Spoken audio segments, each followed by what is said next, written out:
నమస్కారం. G24 TV news కి స్వాగతం. హెడ్లైన్ చూద్దాం.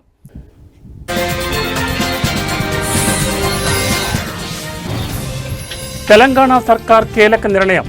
ఈ నెల 30 నుంచి అసెంబ్లీ సమావేశాలు ప్రారంభం.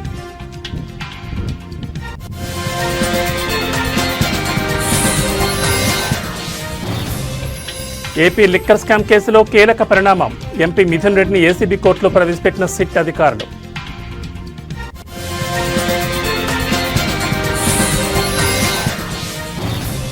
ఏపీలో భారీ వర్షాలు, పలు జిల్లాల్లో స్కూళ్లకు సెలవు.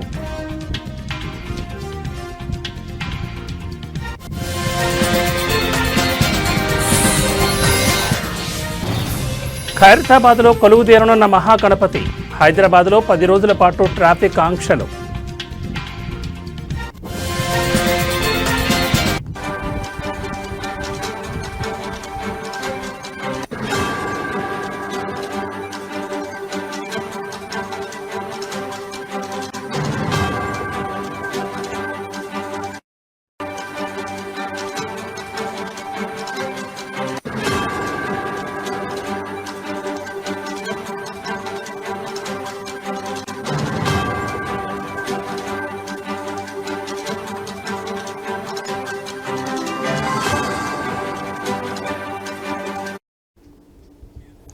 బులెటిన్లో బ్రేకింగ్ న్యూస్ చూస్తున్నాం. తెలంగాణ సర్కార్ కీలక నిర్ణయం తీసుకుంది. ఈ మేరకు ఈ నెల 30 నుంచి అసెంబ్లీ సమావేశాలు నిర్వహించేందుకు సిద్ధమవుతోంది. జస్టిస్ చంద్రఘోష్ ఆధ్వర్యంలో ప్రభుత్వానికి అందిన కాళేశ్వరం కమిషన్ నివేదికను సభలో ప్రవేశపెట్టనున్నారు. మొత్తం 5 రోజుల పాటు అసెంబ్లీ సమావేశాలు నిర్వహించబోతున్నట్లుగా విశ్వసనీయంగా తెలుస్తోంది. కాగా జస్టిస్ చంద్రఘోష్ కమిషన్ నివేదికపై ప్రభుత్వ నిర్ణయాన్ని ఇప్పటికే అడ్వకేట్ జనరల్ సుదర్శన్ రెడ్డి హైకోర్టుకు తెలిపారు. కాళేశ్వరం ప్రాజెక్టుపై అందిన నివేదికను అసెంబ్లీలో ప్రవేశపెడతామని, అనంతరం బాధ్యులపై చర్యలు తీసుకుంటామని కోర్టుకు ధర్మాసనానికి విన్నవించారు. ఈ నేపథ్యంలోనే అసెంబ్లీలో కాళేశ్వరం నివేదికపై కాంగ్రెస్ బీఆర్ఎస్ పార్టీల మధ్య మాటల యుద్ధం ఏ రేంజ్లో ఉండబోతుందోనని ఇరు పార్టీల శ్రేణులు ఆసక్తిగా ఎదురుచూస్తున్నాయి.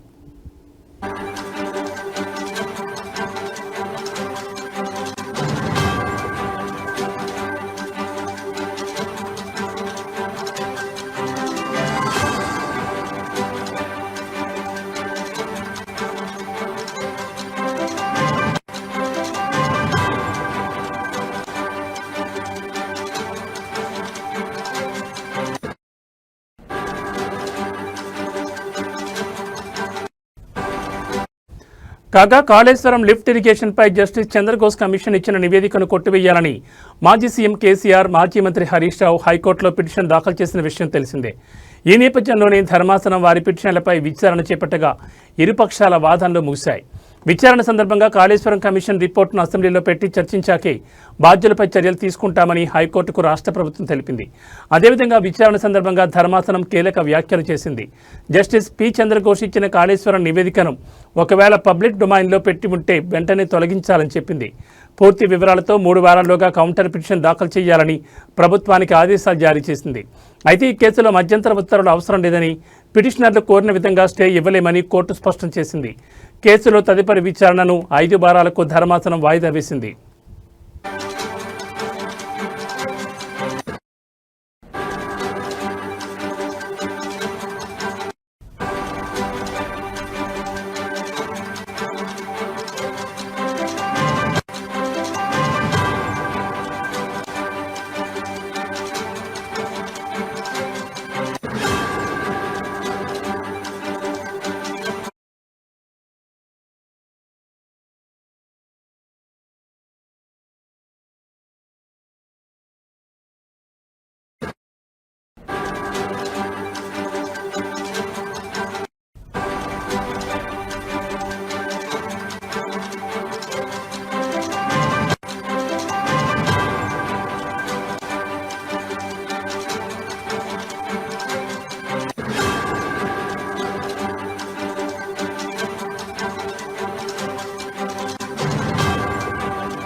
బులెటిన్లో మరో బ్రేకింగ్ న్యూస్ చూస్తున్నాం. ఏపీలో సంచలనం సృష్టించిన లిక్కర్ స్కామ్ కేసులో ఏసీబీ కోర్టు సిట్కు జలక్కిచ్చింది.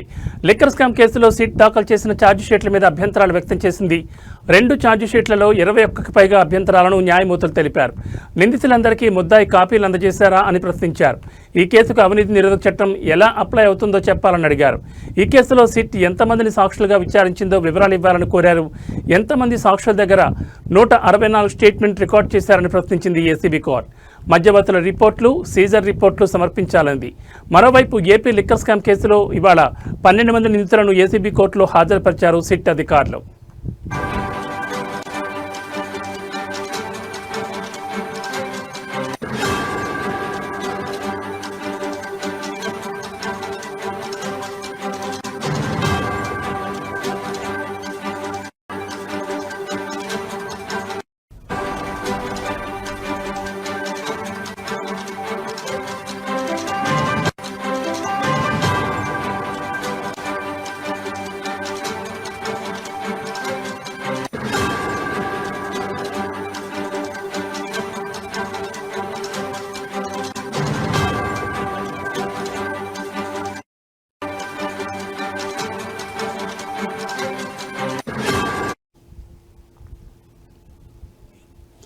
లిస్ట్ ఆఫ్ డాక్యుమెంట్స్లో ఎఫ్ఐఆర్, రిమాండ్ రిపోర్ట్, ఛార్జ్షీట్ చూపించాలని కోరింది.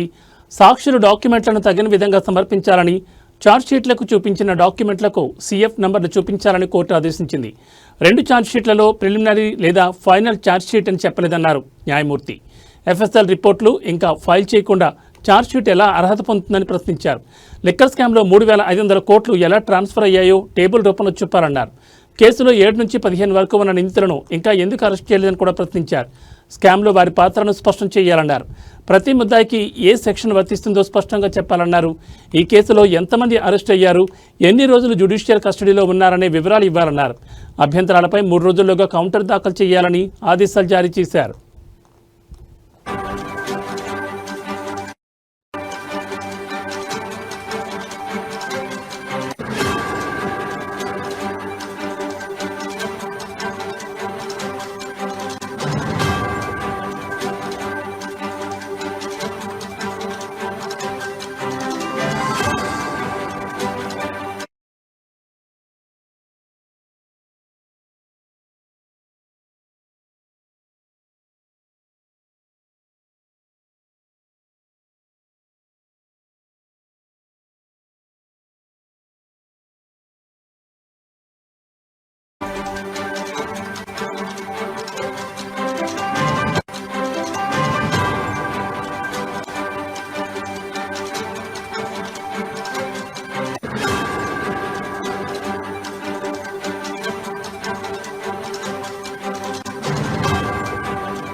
బులెటిన్లో మరో బ్రేకింగ్ న్యూస్ చూస్తున్నాం. ఉపరితల ఆవర్తనం ప్రభావంతో ఉత్తరాంధ్రలో విస్తారంగా వర్షాలు కురుస్తున్నాయి. మరో 24 గంటల్లో వాయువ్య బంగాళాఖాతంలో అల్పపీడనం ఏర్పడనుంది. వీటి ప్రభావం వల్ల మరో 3 రోజుల పాటు పలు చోట్ల భారీ వర్షాలు కురుస్తాయని విశాఖ తుఫాన్ హెచ్చరికల కేంద్రం ప్రకటించింది. ఆరెంజ్ బులెటిన్ హెచ్చరికలు జారీ చేసింది. అల్లూరు జిల్లాలో జలపాతాలు ఉప్పొంగి ప్రవహిస్తున్నాయి. దీంతో చాపరాయి, డుడుమ, సరియ టూరిజం కేంద్రాలను యంత్రాంగాన్ని తాత్కాలికంగా మూసివేశారు అధికారులు. అటు విశాఖ తీరం అలజడిగా మారింది. సముద్రం చొచ్చుకుని రావడంతో తీరం పెద్ద ఎత్తున కోతకు గురవుతోంది.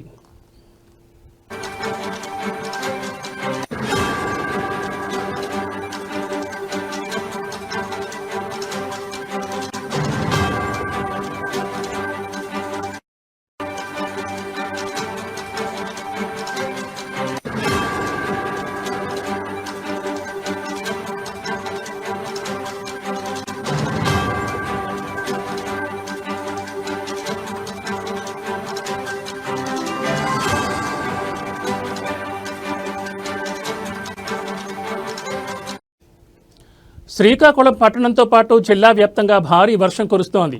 రహదారులపైన వర్షపు నీరు నిలిచిపోయింది. వాహనదారులపై వాహనదారులు అవస్థలు పడుతున్నారు. ఆర్టీసీ కాంప్లెక్స్ సహా మరికొన్ని ప్రాంతాలు నీట మునిగాయి. డే అండ్ నైట్ జంక్షన్ నుంచి రైతు బజార్ వరకు పూర్తిగా ట్రాఫిక్ అంతరాయం ఏర్పడింది. మరోవైపు భారీ వర్షాల కారణంగా శ్రీకాకుళం డివిజన్ పరిధిలోని అన్ని ప్రభుత్వ మరియు ప్రైవేట్ పాఠశాలలకు, అంగన్వాడీలకు సెలవులు ప్రకటించారు జిల్లా కలెక్టర్ స్వప్నిల్ దినకర్.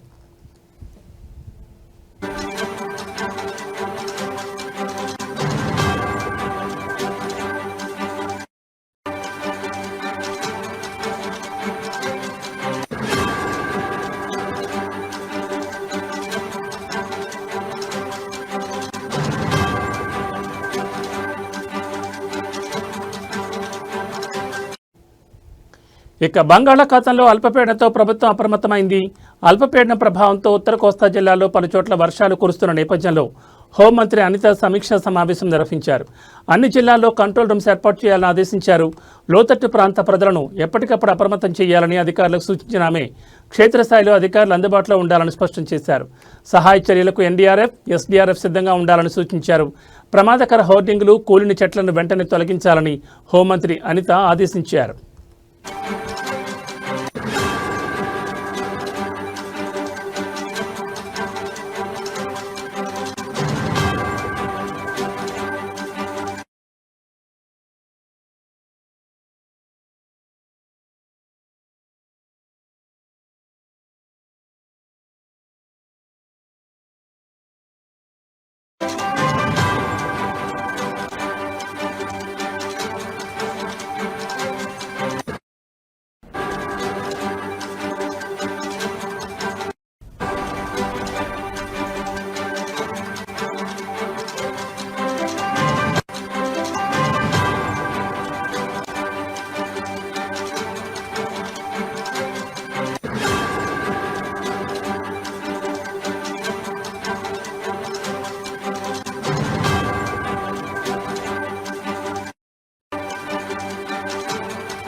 బులెటిన్లో మరో బ్రేకింగ్ న్యూస్ చూస్తున్నాం. హైదరాబాద్ నగరంలో అత్యంత వైభవంగా జరిగే ఖైరతాబాద్ మహాగణపతి ఉత్సవాల సందర్భంగా పోలీసులు ట్రాఫిక్ ఆంక్షలను ప్రకటించారు.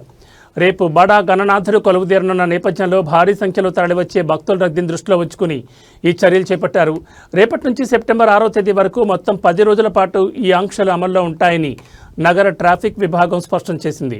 ఉత్సవాల సమయంలో ఖైరతాబాద్, షాదన్ కాలేజ్, నిరంకారి, పాత Saifabad, police station, mint compound, necklace rotary వంటి ప్రాంతాల్లో వాహనాల రద్దీ అధికంగా ఉండే అవకాశం ఉందని అధికారులు అంచనా వేస్తున్నారు. ఈ నేపథ్యంలో వాహనదారులు ఎలాంటి ఇబ్బందులు పడకుండా ప్రత్యామ్నాయ మార్గాల్లో ప్రయాణించాలని సూచించారు.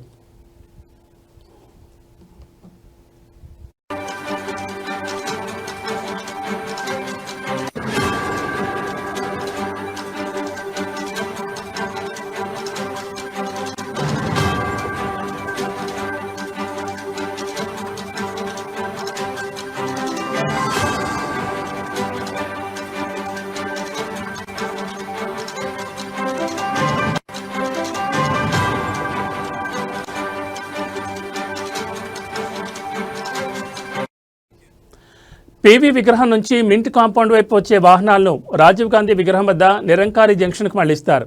పాత సైఫాబాద్ పోలీస్ స్టేషన్ నుంచి రాజ్దూత్ లేన్ మీదుగా వచ్చే వారిని ఇక్బాల్ మినార్ వైపు పంపిస్తారు. నెక్లెస్ రోటరీ నుంచి మింట్ కాంపౌండ్ వైపు వచ్చే వాహనాలను తెలుగుతల్లి ఫ్లైఓవర్ లేదా ఖైరతాబాద్ ఫ్లైఓవర్ మీదుగా వెళ్లాల్సి ఉంటుంది. నిరంకారి నుంచి రైల్వే గేట్ వైపు వెళ్లే వారిని పాత సైఫాబాద్ పోలీస్ స్టేషన్ వైపు మళ్లిస్తారు.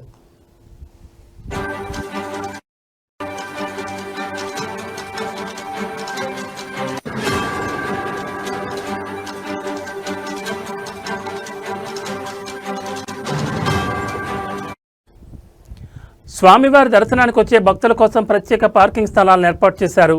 నెక్లెస్ రోటరీ, ఎన్టీఆర్ గార్డెన్ వైపు నుంచి వచ్చే వాహనాలను ఎన్టీఆర్ ఘాట్, ఐమాక్స్ పక్కన ఉన్న హెచ్ఎండిఏ పార్కింగ్ స్థలంలో, ఐమాక్స్ ఎదురుగా ఉన్న ఖాళీ ప్రదేశంలో పార్క్ చేసుకోవచ్చు. ఖైరతాబాద్ జంక్షన్ నుంచి వచ్చేవారు తమ వాహనాలను విశ్వేశ్వరయ్య భవన్లో నిలుపుకోవాలని అధికారులు సూచించారు. రద్దీని నివారించేందుకు భక్తులు వీలైనంత వరకు మెట్రో, ఎంఎంటీఎస్, ఆర్టీసీ బస్సులు వంటి ప్రజా రవాణా సౌకర్యాలు వినియోగించుకోవాలని పోలీసులు విజ్ఞప్తి చేశారు.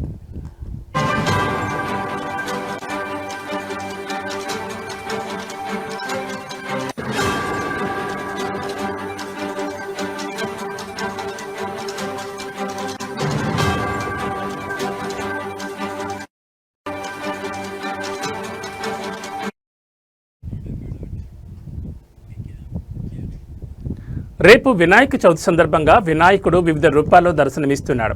గణనాథునిగా, లంబోదరుడిగా, వినాయకుడిగా భక్తుల కోరికలను నెరవేర్చడానికి భూలోకంలో ఒక చరిత్ర విఘ్నేశ్వరుడు.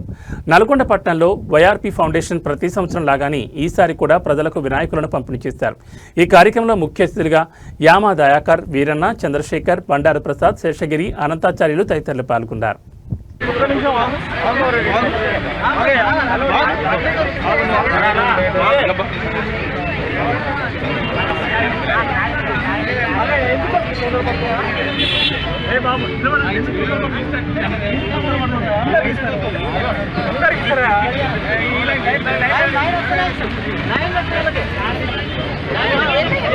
ఎనిమిదో విడత అంటే 8 సంవత్సరాల నుంచి మట్టి వినాయకులను పంపిణీ చేస్తూ ఉన్నాం. వాతావరణ కాలుష్యాన్ని పరిరక్షించడానికి, అదేవిధంగా మట్టి గణపతులను ప్రోత్సహించి కాలుష్యాన్ని కాపాడాలనే ఉద్దేశంతో దీన్ని ప్రతి సంవత్సరం వినాయక చవితి ముందు ఏర్పాటు చేయడం జరుగుతూ ఉంది. అదేవిధంగా హనుమకొండ కలెక్టరేట్ ముందు రేషన్ డీలర్లు ధర్నా నిర్వహించారు. రాష్ట్ర రేషన్ డీలర్లకు ఏప్రిల్ నుంచి ఆగస్టు వరకు 5 నెలల కమిషన్ డబ్బులు రాక ఆర్థిక ఇబ్బందులు పడుతున్న దృష్ట్యా కమిషన్ డబ్బులు వెంటనే ఇప్పించాల్సిందిగా కోరుతూ ఈ నెల కమిషన్ ఆన్లైన్లో చెల్లించగలరని విజ్ఞప్తి చేశారు. ఈ సందర్భంగా హనుమకొండ రేషన్ డీలర్లు మాట్లాడుతూ రాష్ట్ర రేషన్ డీలర్లకు ఏప్రిల్ నుంచి ఆగస్టు వరకు 5 నెలల కమిషన్ డబ్బులు రాక ఆర్థిక ఇబ్బందులు పడుతున్నామని ఆవేదన వ్యక్తం చేశారు. కాంగ్రెస్ ప్రభుత్వం డీలర్ల కోసం మేనిఫెస్టోలో పెట్టిన 5,000 రూపాయల వేతనం మరియు 300 రూపాయల కమిషన్ పెంపును వెంటనే ప్రకటించాలని వారు డిమాండ్ చేశారు. రేషన్ షాపులను మినీ సూపర్ మార్కెట్లుగా గుర్తించి మరిన్ని నిత్యావసర సరుకులను పేద ప్రజలకు అందుబాటులోకి తేవాలని రేషన్ డీలర్లు కోరుతున్నారు.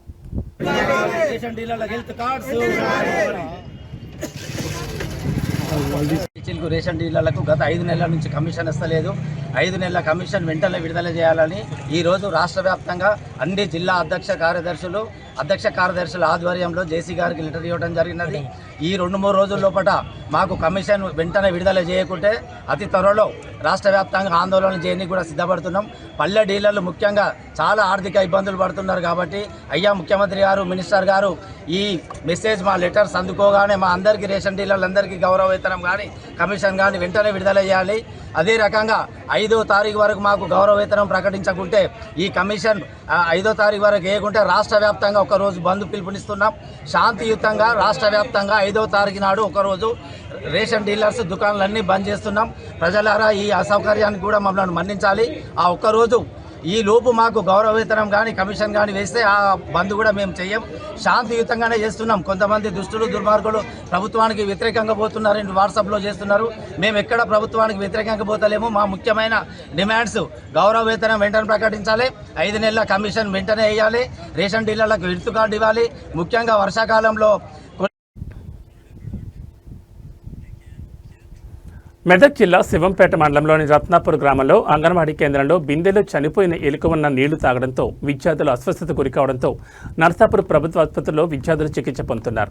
ఈ విషయం తెలుసుకున్న జిల్లా బీజేపీ అధ్యక్షులు వాల్దాస్ రాధా మల్లేష్ గౌడ్, బీజేపీ శివంపేట మండల అధ్యక్షులు పెద్దపులి రవి, బీజేపీ జిల్లా కార్యదర్శి అశోక్ సాధులతో కలిసి దవాఖానాను సందర్శించి విద్యార్థుల యొక్క తల్లిదండ్రులతో, హాస్పిటల్ సూపరింటెండెంట్తో మరియు డాక్టర్స్తో మాట్లాడి విద్యార్థుల యొక్క ఆరోగ్య పరిస్థితులను అడిగి తెలుసుకున్నారు.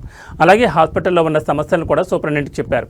ఈ కార్యక్రమంలో ఓబీసీ మోర్చా రాష్ట్ర ఉపాధ్యక్షులు పాపగారి రమేష్ గౌడ్, రాష్ట్ర నాయకులు పెద్ద రమేష్ గౌడ్, జిల్లా ఉపాధ్యక్షులు నారాయణ రెడ్డి, జిల్లా కార్యదర్శి ఎరుకల భిక్షపతి, బాలరాజ్, బీజేపీ నాయకులు నర్సారెడ్డి, సుధాకర్, విఠల్ నాయక్, బీజేపీ నాయకులు, కార్యకర్తలు పెద్ద ఎత్తున పాల్గొన్నారు. ఇప్పుడే కొద్దిగా హుషారైతున్నారు. మరి ఇది ఏదైతే ఈరోజు భారతీయ జనతా పార్టీ ఆధ్వర్యంలో నర్సాపూర్ గవర్నమెంట్ హాస్పిటల్లో మొన్న రత్నాపూర్ గ్రామంలో 8 నుంచి 10 మంది పిల్లలు, చిన్నపిల్లలు మరి అస్తవ్యస్త గురి కావడం జరిగింది. వారిని పరామర్శించాలని చెప్పి ఎంపీ రఘునందన్ రావు గారు ఆదేశాల మేరకు ఈరోజు హాస్పిటల్లో వచ్చి వారందరినీ కూడా పరామర్శించడం జరిగింది. పిల్లలందరూ కూడా కొద్దిగా ఇంజూర్ నుంచి కోలుకొని ఇప్పుడిప్పుడే కొద్దిగా హుషారైతున్నారు. మరి ఇది ఏదైతే అంగన్వాడీ కేంద్రంలో మరి బిందెలో సుందేల్క వాడి దాన్ని 3 రోజుల వరకు కూడా చూడకపోవడం అనేది చాలా దురదృష్టకరమైన విషయం. ఇలాంటి అంగన్వాడీ కేంద్రాలు మన మెదక్ అసెంబ్లీలో చాలా కూడా నడుస్తున్నాయి. మేము ఒకటే హెచ్చరిక చేస్తున్నాము, ఎప్పుడు కానీ చిన్నపిల్లల విషయంలో చాలా జాగ్రత్తగా ఉండాలి. గవర్నమెంట్ కూడా అదే చెప్తున్నది. వారికి నిర్లక్ష్యం చేయడం వల్లనే దాంట్లో ఎలుకను పడ్డది ఎవరు చూడకపోవడం వల్లనే ఈ పిల్లలు ఇప్పుడు ఇంతమంది అస్తవ్యస్తకు గురైపోయారు. మరి ఏదో అదృష్టవశాత్తు వాళ్ళంతా కూడా పిల్లలు బాగానే ఉన్నారు. ఒక్క బాబుకు మాత్రం కొద్దిగా పొట్ట ఉబ్బిందని చెప్పి వాళ్ళను ఇంకొక హాస్పిటల్కు పంపడం జరిగింది. అక్కడ ఆ బాబు కూడా చాలా బాగానే ఉన్నాడని చెప్తున్నారు. కనుక అంగన్వాడీ కేంద్రాలలో మేము చెప్పడం ఒకటే ఏంటిదంటే పిల్లలను జాగ్రత్తగా చూసుకొని ఆరోగ్యమే మహాభాగ్యము. ఇలాంటి అశ్రద్ధ చేసి ఇలా పిల్లలను ఇబ్బందికర పరిస్థితుల్లో తేవడం కరెక్ట్ కాదు. తెలంగాణ రాష్ట్రంలోని ప్రజాప్రభుత్వం రాష్ట్ర ప్రజల సంక్షేమం కోసం అనేక రకాల ప్రజా సంక్షేమ కార్యక్రమాలు చేపడుతోందని 11వ వార్డు మాజీ కౌన్సిలర్ పి రాములు అన్నారు. ఈ కార్యక్రమంలో భాగంగా జహీరాబాద్ పట్టణంలోని 11వ వార్డులో గల 44వ చౌకదారుల పంపిణీ కేంద్రంలో 11వ వార్డు ప్రజలకు సుమారు 180 కొత్త రేషన్ కార్డులు పంపిణీ చేశారు. ఈ సందర్భంగా రాములు మాట్లాడుతూ చాలా రోజుల నుంచి రేషన్ కార్డులు పంపిణీ లేనందుకు రేషన్ కార్డుల్లో చిన్నపిల్లల పేర్లు, నూతన వధువరుల పేర్లు చేర్పించలేని పరిస్థితి ఏర్పడిందన్నారు. ఇదివరకే కార్డు లేని వ్యక్తులు అనేక రకాల ఇబ్బందులు పడ్డారని గుర్తు చేశారు. ప్రజా ఇబ్బందులు దృష్టిలో పెట్టుకుని ముఖ్యమంత్రి రేవంత్ రెడ్డి తెలంగాణ రాష్ట్రంలో నిరుపేదలందరికీ కొత్త రేషన్ కార్డులు అందివ్వడానికి ముందుకొచ్చారని కొనియాడారు. రాష్ట్రంలోని అన్ని జిల్లాల్లోని అన్ని మారుమూల ప్రాంతాల్లో పేద ప్రజలకు రేషన్ కార్డులు పంపిణీ చేయడం జరిగిందన్నారు. ఇందుకు ప్రజలు ఆనందం వ్యక్తం చేసి జహీరాబాద్ పార్లమెంట్ సభ్యులు సురేష్ కుమార్ షెట్కర్కి, తెలంగాణ రాష్ట్ర సెట్విన్ గిరిధర్ రెడ్డికి, జహీరాబాద్ నియోజకవర్గం కాంగ్రెస్ పార్టీ ఇన్ఛార్జ్ చంద్రశేఖర్కి, సీనియర్ నాయకులు సిద్ధం ఉజ్వల్ రెడ్డికి, తెలంగాణ రాష్ట్ర ప్రభుత్వానికి కృతజ్ఞతలు తెలిపారు. ఈ కార్యక్రమంలో 11వ వార్డు మాజీ కౌన్సిలర్ పి రాములు నేత మరియు సీనియర్ నాయకులు మాధవరెడ్డి, నగేష్, వీరన్న, అదేవిధంగా వార్డు ఆర్పీలు వరలక్ష్మి, మాధవి, వాడ ప్రజలు పాల్గొని కార్యక్రమాన్ని విజయవంతం చేశారు. గత ప్రభుత్వాలు మనం ఆలోచించినట్టయితే మరి అప్పుడు దొడ్డు బియ్యం ఇస్తుర్రి. ఆ దొడ్డు బియ్యం వండుకున్నాక కాస్తో కూస్తో మిగిలిపోతే వీధి బయట అరుగుల పైన పెడితే కనీసం కుక్కలు కూడా తినగనట్లాంటి పరిస్థితి గత ప్రభుత్వ హాయంలో ఇచ్చినట్లాంటి బియ్యం యొక్క పరిస్థితి. ఎప్పుడు కూడా అన్నం పరబ్రహ్మ స్వరూపం, దాన్ని మనం ఇన్కార్ చేయొద్దు. కానీ సందర్భం చెప్పక తప్పడం లేదు. కాబట్టి గౌరవనీయులు మరి మా ప్రియతమ నాయకులు మా ముఖ్యమంత్రి రేవంత్ రెడ్డి గారు మరి ఈ పేద ప్రజలకు మరి ప్రతి కుటుంబానికి కూడా రేషన్ కార్డులు ఇవ్వడము, అదేవిధంగా చాలా రోజుల నుండి చిన్నపిల్లలు లేదా పెళ్లి జరుపుకొని వచ్చినట్లాంటి కోడళ్ళకు కానీ మరి రేషన్ కార్డులలో పేర్లు లేనటువంటి పరిస్థితులలో మరి ఈరోజు ప్రతి కుటుంబంలో ఉన్న ప్రతి వ్యక్తి పేరును మరి రేషన్ కార్డులలో పొందుపరిచి వారికి రేషన్ కార్డులు అందించడమే కాకుండా సన్న బియ్యం ఇచ్చి కూడా ఆదుకుంటున్నారు. ఈరోజు అందరూ కూడా సంతోషంగా ఒక 10 మెతుకులు చాలా ఆనందంతో మరి ఎంతో ఇష్టంగా, కనీసం అందులో పప్పు చారు వేసుకున్నా కూడా, పచ్చి పులుసు వేసుకున్నా కూడా, ముడికారం వేసుకున్నా కూడా ఎంతో మహారుచిగా ఉన్నట్లాంటి ఆహారాన్ని మరి అందిస్తున్నారు. మరి వారందరికీ కూడా మరి ఏదైతే గౌరవ ముఖ్యమంత్రికి మా శాంతినగర్ 11వ వార్డు ప్రజల పక్షాన మరి వారికి కృతజ్ఞతలు తెలియజేస్తున్నాము. మరి అదేవిధంగా ఈ రాష్ట్ర ప్రభుత్వం తెలంగాణ రాష్ట్రాన్ని ఇస్తానన్నారు. ఖచ్చితంగా వారి హాయంలో ఇచ్చి తీరారు. కాబట్టి మా ప్రభుత్వ హాయంలో ఏ రకమైన హామీలు ఇచ్చినప్పటికీ కూడా కొద్దిపాటి ఆలస్యం జరగవచ్చు, కానీ ఖచ్చితంగా ఏవైనా కూడా చెప్పిన మాటలు. విజయవాడలో ఏపీ ప్రభుత్వం స్మార్ట్ రేషన్ కార్డుల పంపిణీని ప్రారంభించింది. వరలక్ష్మి నగర్లోని లబ్ధిదారులకు మంత్రి నాదెండ్ల మనోహర్ స్వయంగా ఈ కార్డులు అందజేశారు. ఈ సందర్భంగా మంత్రి మాట్లాడుతూ స్మార్ట్ రేషన్ కార్డులు ఆధునిక సాంకేతికతతో రూపొందించబడ్డాయని చెప్పారు. వీటిలో క్యూఆర్ కోడ్ను పొందుపరచడం ద్వారా రేషన్ తీసుకున్న వెంటనే కేంద్ర జిల్లా కార్యాలయాలకు సమాచారం అందుతుందని తెలిపారు. మొదటి దశలో 9 జిల్లాల్లో ఈ రోజు నుంచి ఇంటింటికి రేషన్ కార్డులు పంపిణీ చేస్తున్నారు. మొత్తం 1.46 కోట్ల కుటుంబాలకు సెప్టెంబర్ 15వ తేదీ నాటికి ఈ కార్డులను అందించాలని ప్రభుత్వం లక్ష్యంగా పెట్టుకుంది. ఈ కార్డుల వల్ల పంపిణీలో పారదర్శకత పెరుగుతుందని, అనర్హులకు రేషన్ అందకుండా నివారించవచ్చని భావిస్తున్నారు.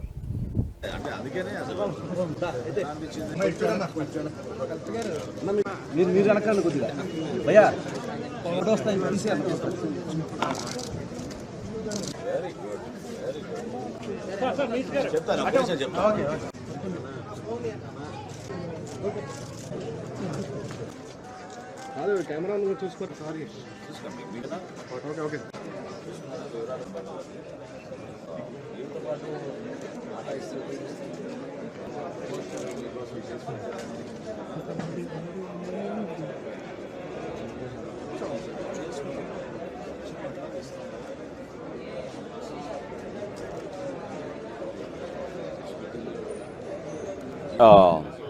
Our NDA government in Andhra Pradesh, under the leadership of the Honorable Chief Minister Sri Chandrababu Naidu Garu, we have taken up a wonderful initiative where we have converted all the existing rice cards into smart rice cards. So these cards have security features including a QR code. The family member details are very clearly legible, and approximately 1.46 crore households in Andhra Pradesh will be given free of charge these ration cards. So this is a wonderful initiative. We hope to reach out to more number of people, at the same time increase transparency and accountability. As I had mentioned earlier, Andhra Pradesh is the only state in India which has achieved 96.4% eKYC status. So we have verified, we will re-verify, and also whenever we deliver these goods to their households, our data will be on a real-time basis. So across the state, any family member in these cards can also change their data, and that will be adjusted automatically through the integrated data approach. I also take this opportunity to thank the GSWS employees and our civil supplies department officials who have collaborated to take up such a massive exercise across the state of Andhra Pradesh, because 1.46 crore households which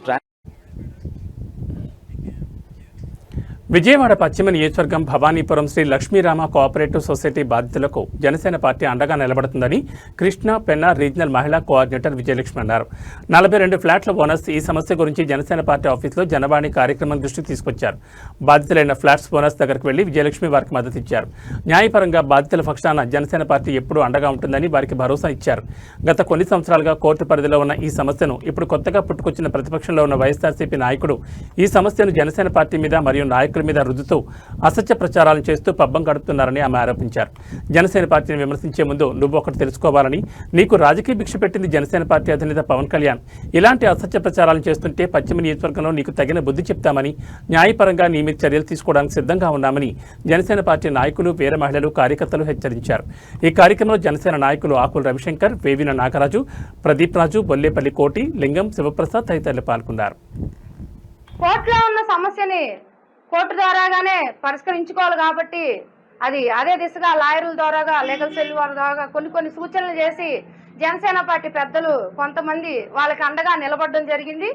ఈ రోజు వాళ్ళ మీదకి కొంతమంది ఆ స్థలాన్ని కబ్జా చేసుకోవాలని చెప్పి సుమారు ఒక 100-200 మందిని ఆకతాయిలు రౌడీలు వేసుకొని వచ్చి వాళ్ళని ఖాళీ చేపిస్తుంటే మాకు సమాచారం వచ్చి మహిళల్ని ఇబ్బంది పెడుతున్నారని చెప్పి మేము కూడా వెళ్ళి మద్దతు ఇవ్వడం జరిగింది. అయితే మేము ముఖ్యంగా ఈరోజు మాట్లాడాల్సిన విషయం ఏంటంటే, పశ్చిమ నియోజకవర్గంలో ఒకడుంటాడు, ఎవరంటే దాని ఒక అంటా ఉంటారు మామూలుగా మాటలు, ఆట్లో అరటిపండు, ఆట్లో బుడంకాయ అని అలాంటి మాటలు వర్తించే వైఎస్ఆర్సీపీ నాయకుడు పోతుని మహేష్ నాయకుడిని కూడా అనలేమైంది. ఎందుకంటే మీరు చూడొచ్చు, గతంలో జనసేన పార్టీలో నేను రాష్ట్ర కార్యకర్తని అని చెప్పి బ్యానర్లో వేసుకొని పవన్ కళ్యాణ్ గారికి నేను పార్టీని అనునిత్యం ప్రజల్లోకి తీసుకెళ్లగలను, పార్టీ కోసం నిరంతరం కృషి చేస్తానని చెప్పి ఆయన దగ్గర మన్ననలు పొంది, అలాగే పశ్చిమ నియోజకవర్గంలో అందరూ కూడా మేమందరమీ కూడా పవన్ కళ్యాణ్ గారి కోసం మేము పార్టీలోకి వచ్చి పవన్ కళ్యాణ్ మేము ఒకటే చెప్తున్నా నీకు, ఈ రోజు నువ్వు ఇంక నుంచి జనసేన పార్టీని కానీ పవన్ కళ్యాణ్ గారి గురించి కానీ ఇష్టం వచ్చినట్టు మాట్లాడితే నీ మీద మేము పశ్చిమ నియోజకవర్గ జనసేన పార్టీ నాయకులు కలిసి పరువు నష్ట దావా వేస్తాం. అలాగే అందరం కలిసి నీ ఇల్లు ముట్టడించి నిన్ను ఇంట్లోంచి బయటికి లాక్కొస్తాం. ఎందుకంటే మేము కూడా భరించాం. మితిమీరిపోతున్నావు నువ్వు, నీ మితిమీరుతానని ఇంక మేము భరించము. నీకు రోజులు దగ్గర పడి నీకు గట్టిగా బుద్ధి చెప్తాం. నీ నోరు మూసుకొని నువ్వు అదుపులో కానీ ఉండ. ఇవి బులెటిన్ విశేషాలు. మరో బులెటిన్లో మళ్ళీ కలుసుకుందాం. నమస్కారం.